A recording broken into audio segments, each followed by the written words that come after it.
Hello दोस्तों, कैसे आप सभी लोग। स्वागत है आपका अपने मेधावी यूट्यूब चैनल पर। मैं राहुल रघुवंशी एक बार फिर आपके सामने उपस्थित हूँ नए ज़िले के साथ। आज जो हमारा ज़िला है वो खंडवा ज़िले के बारे में पढ़ रहे हैं। हम लोग अभी इंदौर संभाग की बात कर रहे हैं। इंदौर संभाग में हम जो है खंडवा ज़िले को आज देखेंगे। देखिए, पटवारी के और मध्य प्रदेश लोक सेवा आयोग के प्रीलिम्स के फॉर्म फिल हो रहे हैं, सब ग्रुप 2 सब ग्रुप 4 के फॉर्म और मध्य प्रदेश लोक सेवा आयोग के। तो सभी विद्यार्थी जो हैं जल्द से जल्द अपना फॉर्म फिल करें। लास्ट डेट का इंतजार कतई ना करें, क्योंकि आखिरी के समय साइड हैक हो जाती है कि कुछ हो जाता है तो जो बच्चे हैं फिर परेशान होते रहते हैं। तो अंतिम समय का बिल्कुल इंतजार ना करें, जल्दी से जल्दी अपने फॉर्म को फिल करें, ठीक है ना।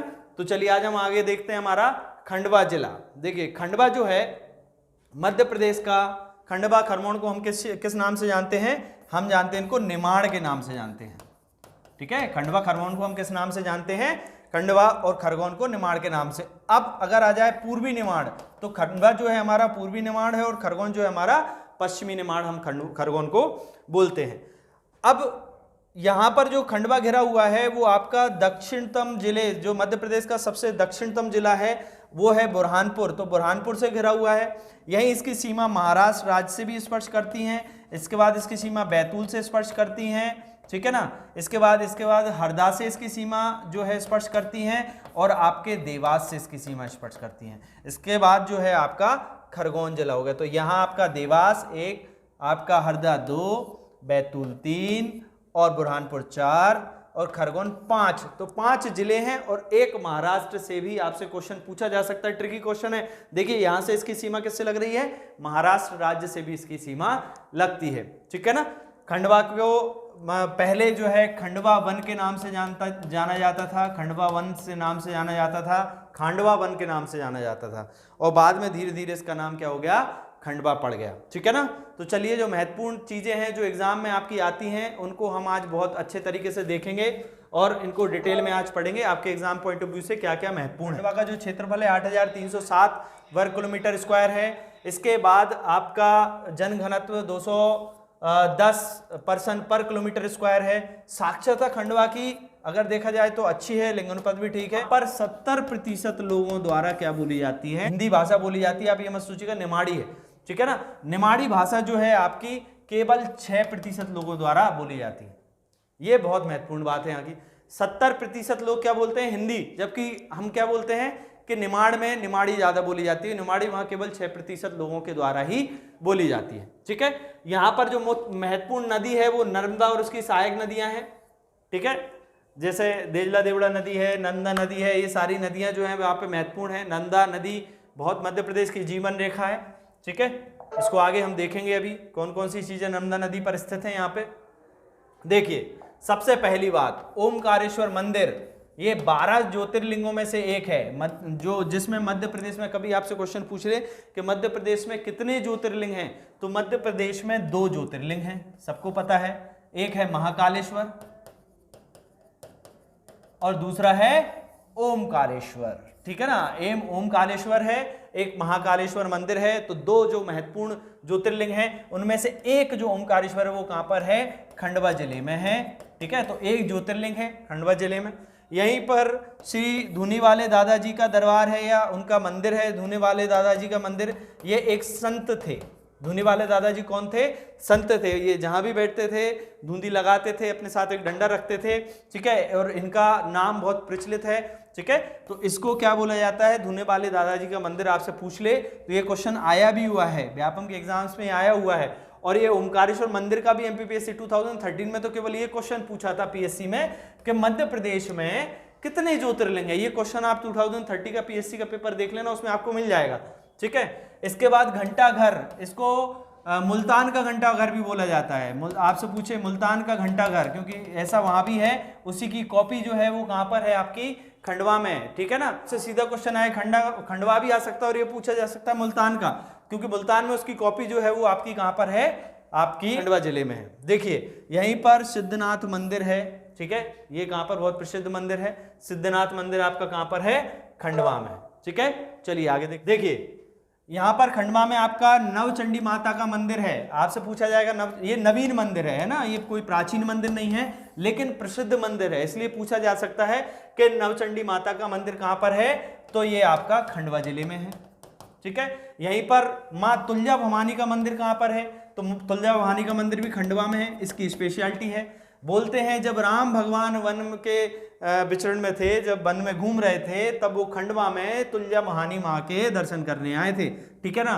तो ये बहुत प्राचीन मंदिर है, इसलिए माँ तुलजा भवानी का मंदिर आपसे पेपर में कभी पूछ ले। इसके बाद गौरीकुंड ऑडिटोरियम कहाँ पर है, किशोर कुमार गांगुली, इसको क्या बोला जाता है, किशोर कुमार गांगुली ऑडिटोरियम भी बोला जाता है या गौरीकुंड ऑडिटोरियम भी बोला जाता है। देखिए दादा मुनि भी बोलते हैं हम किशोर कुमार को, इनके बारे में हम आगे अभी देखेंगे, ठीक है। इसके बाद नागचून तालाब, ये नागचून तालाब बहुत प्रसिद्ध तालाब है, ये पूरे खंडवा को हरा भरा रखने में जो है मदद करता है, ठीक है। ये चारों साइड से घिरा हुआ है बस्ती से, इसको हम बोलते हैं नागचून तालाब। ये कहाँ पर है, खंडवा जिले में है, ठीक है। तो इन चीजों को देखेंगे। चलिए आगे देखते हैं। संत सिंगाजी की समाधि, संत सिंगाजी की समाधि कहाँ पर है, खंडवा जिले में है। संत सिंगाजी जो है समकालीन थे, ठीक है। तो संत सिंगाजी की समाधि कहाँ पर है, आपकी खंडवा में है। यहाँ पर मेला भी लगता है और इनका मेला खरगोन में भी लगता है, ये हमने देखा है, ठीक है ना। इसके बाद काजल रानी की गुफा कहाँ पर है, आपकी खंडवा जिले में है। सीधा सीधा क्वेश्चन आएगा, व्यापम वाले पूछते हैं फिर बच्चे, अरे क्वेश्चन कहाँ से आ गया, काजल रानी की गुफा, भाई यहाँ है, ये आपका क्वेश्चन इंपोर्टेंट है, ठीक है ना। भीमकुंड है, भीमकुंड कहाँ पर है आपका, भीमकुंड खंडवा में है। आपको क्वेश्चन आ जाए कि भीमकुंड कहाँ पर है, यहीं पे सूरज कुंड भी है, ठीक है ना। सूरज कुंड कहाँ पर है, तो ये भी आपका कहाँ पर है, खंडवा में है।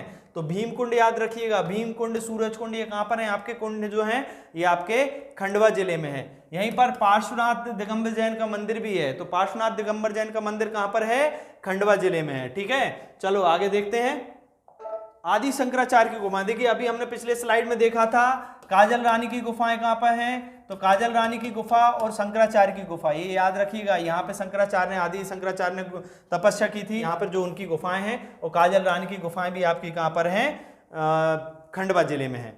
इंदिरा सागर बांध, या इसको हम पुनासा बांध भी नाम से भी जानते हैं, या इंदिरा सागर बांध, 1982 में इसकी स्थापना हुई, ठीक है। और एक खासियत ये मध्य प्रदेश की सबसे बड़ी बहुउद्देशीय परियोजना है, सबसे बड़ी बहुउद्देशीय, मध्य प्रदेश की सबसे बड़ी बहुउद्देशीय परियोजना कौन सी है, इंदिरा सागर बांध, याद रखिएगा, ठीक है ना। अच्छा क्वेश्चन ये कहा जाता है ये बड़ी है तो पहली कौन सी है, तो पहली आपकी जो है गांधी सागर, जो गांधी सागर आपकी मंदसौर में है, ठीक है। तो गांधी सागर जो चंबल नदी पर है, गांधी सागर जो है वो पहली बहुउद्देशीय परियोजना है। और सबसे बड़ी अगर आपसे पूछे तो इंदिरा सागर या पुनासा जो है वो परियोजना। यहीं पर ओमकारेश्वर बांध भी आपका। अच्छा एक और चीज, ये ओमकारेश्वर और ये जो हमारा पुनासा है, ये दोनों ही नर्मदा नदी पर स्थित हैं। दोनों बांध किस पर है, नर्मदा नदी पर स्थित हैं। देखिए खंडवा में ही आपका हनुमंतिया टापू है। आपसे क्वेश्चन पूछा जाएगा जल महोत्सव कहाँ मनाया जाता है, जल महोत्सव कहाँ मनाया जाता है, तो जल महोत्सव कहाँ मनाया जाता है, आपका हनुमंतिया में मनाया जाता है। हनुमंतिया टापू जो है आपका, ठीक है, और ये कहाँ पर है, खंडवा जिले में है, ठीक है, याद रखिएगा। चलिए आगे देखते हैं। संत सिंगाजी की समाधि हमने देखी थी, संत सिंगाजी का मंदिर हम देखेंगे। संत सिंगाजी जो मंदिर है वो कहाँ पर है, आपका खंडवा में है, ठीक है ना। आप अपने नागचून तालाब देखा था, नागचून बांध भी कहाँ पर है, आपका खंडवा में है, ठीक है ना। इसके बाद आपका किशोर कुमार का जन्म जो है वो कहाँ हुआ था, किशोर कुमार का हमने देखा है दादा मुनि का जन्म कहाँ हुआ था, दादा मुनि का जन्म जो हुआ था वो खंडवा में हुआ था, याद रखिए, बहुत प्रसिद्ध पर्सनालिटी थे। इसके बाद माखनलाल चतुर्वेदी। अब एक चीज याद रखिएगा, माखनलाल चतुर्वेदी का जन्म जो है वो होशंगाबाद में हुआ था, ये खंडवा में नहीं हुआ था। तो बोलेंगे सर आपने खंडवा में क्यों लिखा इनको, इनकी जो कर्मस्थली थी वो कहां पर थी, कर्मस्थली थी वो कहां पर है, खंडवा थी, ठीक है। माखनलाल चतुर्वेदी एक भारत की आत्मा भी बोला जाता था इनको, ठीक है। इनकी कर्मस्थली कहां पर है, खंडवा है। और माखनलाल चतुर्वेदी महोत्सव जो है वो भी कहां मनाया जाता है, आपका खंडवा में मनाया जाता है, ठीक है। तो माखनलाल चतुर्वेदी का जन्म तो होशंगाबाद के बाबई में हुआ था, लेकिन इनकी कर्मस्थली खंडवा थी और खंडवा में ही माखनलाल चतुर्वेदी महोत्सव जो है मनाया जाता है, इसलिए हमने उनको यहां पर भी याद किया है, ठीक है ना। चलिए अगला है दर्दी जलप्रपात कहां पर है, दर्दी जलप्रपात आपका जो है खंडवा में स्थित है। अब क्वेश्चन ये आता है कि किस नदी पर है, तो ये नर्मदा नदी पर स्थित है। क्वेश्चन याद रखिएगा, नर्मदा नदी पर स्थित है। इसके बाद मानधाता जलप्रपात आया आपका। मानधाता जलप्रपात कहाँ पर है, ये भी आपका नर्मदा नदी पर है और खंडवा जिले में है। याद रखिएगा, खंडवा जिले में है और आपका नर्मदा नदी पर है। अब एक और चीज, जैविक कपास अनुसंधान केंद्र आप याद रखिए। आप पूछोगे सर कपास अनुसंधान केंद्र तो खरगोन में है, ठीक है, कहां पर है, खरगोन में है। मैंने बच्चों को क्लास में पढ़ाया, जब भी मैंने ये बताया कि जैविक कपास अनुसंधान और कपास अनुसंधान दोनों अलग हैं, और ये आपका जो है जैविक कपास का कहां पर है, खंडवा में है। बुकों में कई बार ऐसा लिख देते हैं कि कपास का, कई जगह बुकों में लिखा जाता है कि कपास का कहां पर है, खंडवा में है। कपास का कहां पर है, खरगोन में है। दोनों जगह कपास, बच्चा कंफ्यूज, दोनों में अंतर है। कपास का कहां पर है, खरगोन जिले में है, और जैविक कपास का जो है वो आपका कहां पर है, खंडवा जिले में। पंजाब मेल कांड, आप लोगों से प्रश्न पूछ लिया जाता है, पंजाब मेल कांड कहां हुआ था, तो खंडवा में हुआ था। कब हुआ था, तो 24 जुलाई, कब हुआ था, 24 जुलाई 1931 को। इसमें कर्नल हैक्सिल को, कौन थे, कर्नल हैक्सिल, कर्नल हैक्सिल को किसने, देवनारायण यशवंत राव ने मिलके जो है कर्नल हैक्सिल को क्या कर दिया था, उनकी हत्या कर दी थी। इसलिए पंजाब मेल कांड प्रसिद्ध है। आपसे सीधा सीधा डेट पूछ सकता है, डेट बिल्कुल याद रखिएगा, 24 जुलाई 1931, ठीक है ना। बल्ली भैया की बेटी देख रही हो तो ये भी याद कर ले उसको, ठीक है, याद रखना, ठीक है। चलो आगे देखते हैं। सुरमानी अभ्यारण्य कहाँ है आपका, सुरमानी अभ्यारण्य आपका जो है वो आपका कहां पर है, खंडवा जिले में है। और यहीं पर मानधाता अभ्यारण्य भी आपका कहां पर है, खंडवा जिले में है, ठीक है ना। तो खंडवा को पूर्वी निमाड़ बोला जाता है, पहले खांडा वन बोला जाता था, ठीक है। बहुत महत्वपूर्ण क्षेत्र है खंडवा, ठीक है। तो इन चीजों को आप बहुत अच्छे से याद रखना। मोस्ट ऑफ बहुत शॉर्ट वीडियो में हमने याद करवा दिया है इसको, ठीक है। आप बिल्कुल रट लीजिएगा, बहुत महत्वपूर्ण चीजें हैं। पिछली बार एक और चीज क्वेश्चन आया था, ये मानधाता, पिछली बार एमपीपीएससी में क्वेश्चन आया था कि मानधाता मंदिर कहाँ है, ठीक है ना। तो मानधाता मंदिर भी आपका खंडवा जिले में है, ये पीएससी का पूछा हुआ क्वेश्चन है। मानधाता जलप्रपात आपका खंडवा में है, मानधाता अभ्यारण्य आपका खंडवा में है, मानधाता मंदिर आपका खंडवा में है, ठीक है ना। ये सारी चीजें आपकी कहाँ पर हैं, खंडवा में, ठीक है। तो आप अगले जिले के साथ हम फिर मिलेंगे। आज के लिए इतना ही काफी है। बढ़िया से तैयारी करिए, मेहनत करिए। All the very best.